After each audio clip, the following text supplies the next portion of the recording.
দেব খুব ভালো মানুষ, খুব ভালো ছেলে, খুব লক্ষ্মী ছেলে, একদম আমার ছেলের মতন।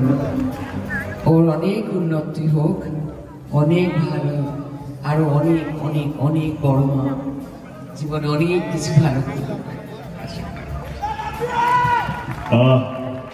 রূপাদিকে আমি অনেকদিন ধরে পিছনে পড়েছিলাম, আরে অভিনয় নামো না। আমি দেখিয়ে দিয়েছি রাজনীতি আর অভিনয় দুটো একসাথে হ্যান্ডেল করা যায়।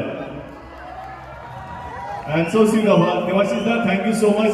উনি ওনাকে ফোন করে কনভিন্স করেছিলাম, আমার এখনো মনে আছে। আমরা বোলপুরে শুটিং করছিলাম, তোমার জন্মদিন ছিল না? দেবাশিস দার জন্মদিন, তোমার জন্মদিন ছিল তো, দেবাশিস দার জন্মদিন ছিল তো, আমি পাশে রুমে ছিলাম। তো দেবাশিস দা আমাকে এসে একটাই কথা বললো, থ্যাংক ইউ দেবী।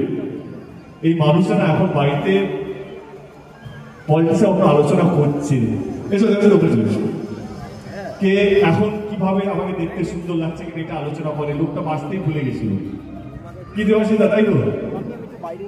এবং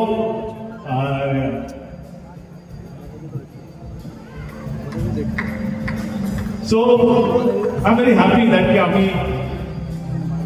এমন অভিনেতারা যারা সত্যি দারুণ অভিনয় করে তাদেরকে নিয়ে আসতে পেরেছি।